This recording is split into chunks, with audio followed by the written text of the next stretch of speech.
WLS80님께서 본격적인 시작을 언제 하는 것이 좋을지, 지금 시작을 해도 되는지가 가장 큰 고민이라고 또 질문을 남겨주셨는데, 그렇다면 이 창업의 시기적인 측면에 있어서 대표님의 생각은 어떠세요?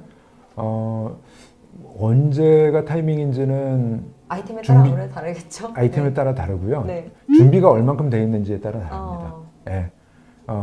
그러니까 외부적인 요인과 내부적인 요인을 따로 봐야죠. 네. 외부적으로는 시장이 없는데 지금 시작할 필요가 없죠. 네. 예.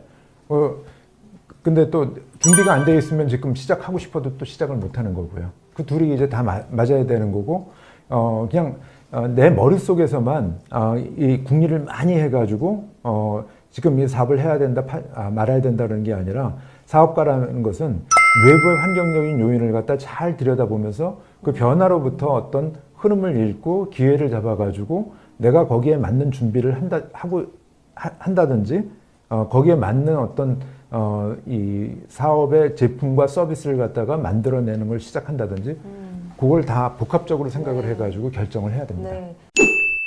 언택트 사회에서의 스타트업이 주의해야 하는 또 위험 요소들이 네. 분명히 도사리고 있을 것 같아요. 근데 네. 이런 시대가 처음이다 보니 어떤 게 지뢰일지 우리는 잘 피해갈 수가 없거든요. 네. 아니 네. 가뜩이나 경험도 없는데 네. 이 시대는 또 듣도 보도 못한 시대니 네. 어떤 게 내가 밟으면 안 되고 피해가야 하는 위험 요소들이 뭔지 참 불안하기만 할 것 같아요. 이 질문에 네. 대한 대표님의 생각도 궁금하네요. 네. 그 언택 사회라고 하는 게 글쎄요. 아무래도 기존의 그 사람들의 어떤 행위라든지 행동이라든지 구매 패턴이라든지 이런 걸 갖다 다 바꿔놓을 거거든요.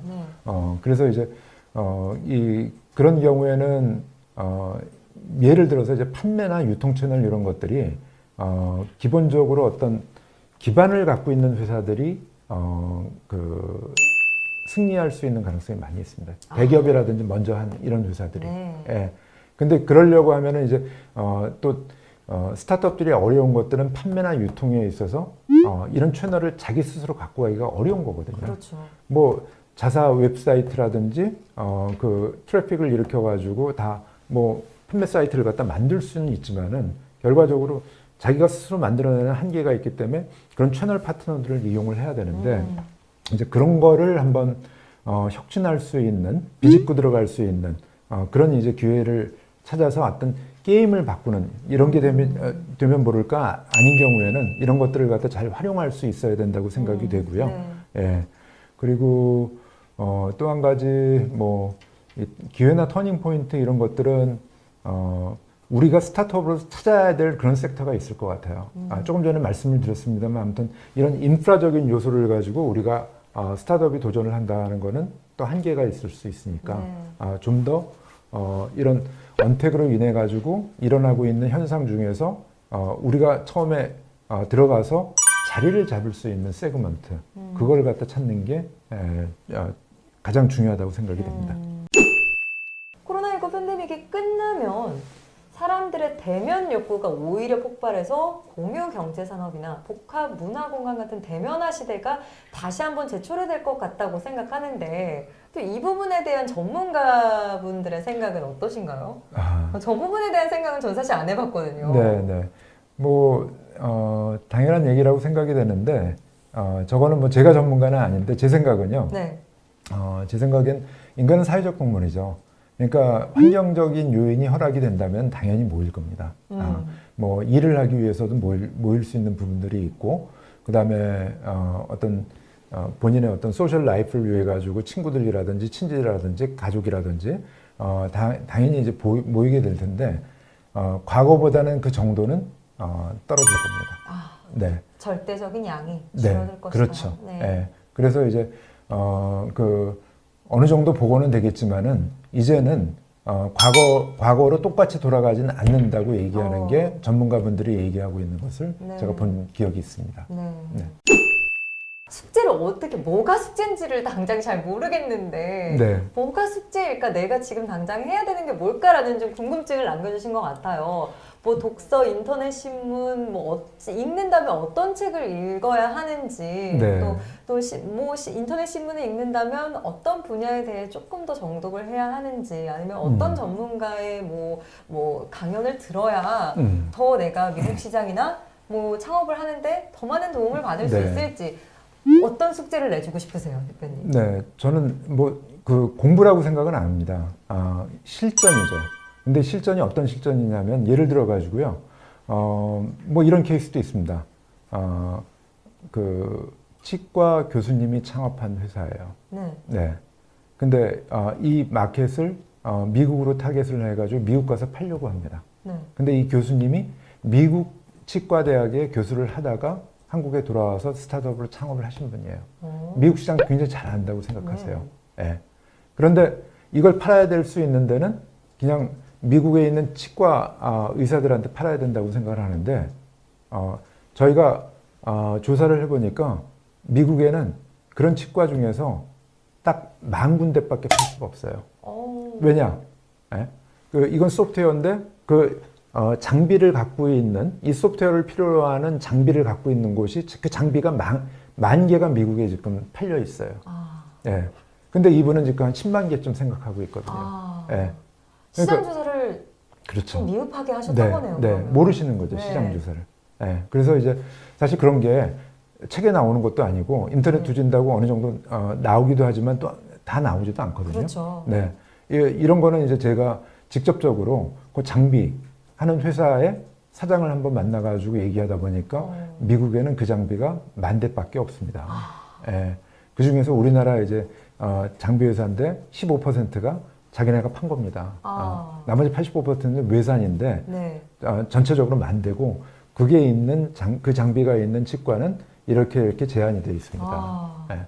그런 것들을 해야 되는데 네. 사실은 공부라고 하면 교수님이 훨씬 더 많이 했고 많이 아셔야 되는데 그건 교수님도 모르는 거거든요. 네. 실전이고 네. 그만큼 발로 많이 뛰어야 되고 얘기도 많이 들어봐야 되고 만나봐야 되고요. 네. 네, 그래야지 이제 답이 나옵니다. 네. 네.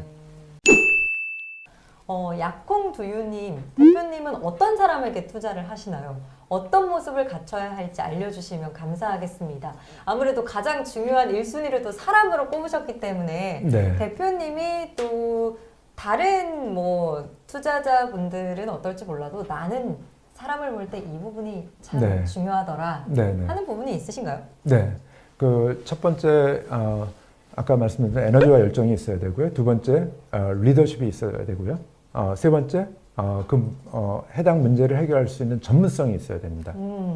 그러면서 또 한 가지 중요한 거는 그 전문성을 가지고 창업 아이템을 찾아가지고 시작을 하지만은 창업한 다음에는 이게 전문성을 계속 유지를 해 나가야 되는데 이 사람의 안목이 엔지니어나 이런 분들이 보면은 자기 그것밖에 모르거든요.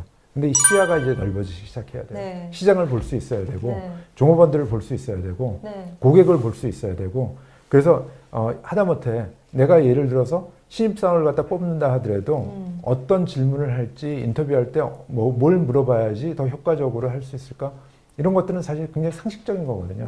전문성이 있냐 없냐 자기 전문 분야에서 물어가지고는 이 스타트업에 필요한 사람을 갖다가 뽑기가 어렵거든요. 네. 예, 그래서 그런 것들이 있고 마지막으로 이건 각자 답이 있습니다. 근데 그 답이 얼만큼 본인한테도 답이 되고 다른 듣는 사람들한테 투자자들한테도 답이 되는지는 이제 자기만이 아는 답인데 사업을 왜 하는지. Y가 중요하군요. 네.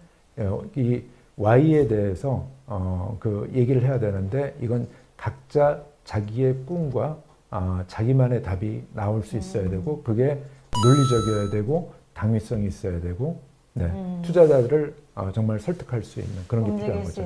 제일 어려운 질문입니다. 네. 네. 가장 간단하면서도 가장 어려운 질문입니다. 네. 약콩두유님 대표님께서 가장 중요하게 생각하시는 부분은 내가 이 사업을 왜 하려는지에 대한 스스로에 대한 답을 찾아보시길 권하시는 것 같습니다. 답변이 잘 되었기를 바라고요. 김은정님께서도 질문을 남겨주셨는데요. 사업 계획서에 관련된 질문들도 정말 많았습니다. 작성할 때 약점 부분을 어느 정도로 드러내는 게 좋을지 궁금합니다. 팀 내에서도 드러내는 정도에 따라 의견이 많이 좀 갈립니다. 라고 말씀을 해주셨는데, 뭐 리뷰 찍는 SN님께서도 사업 계획서에 대한 질문을 또 남겨주셨거든요.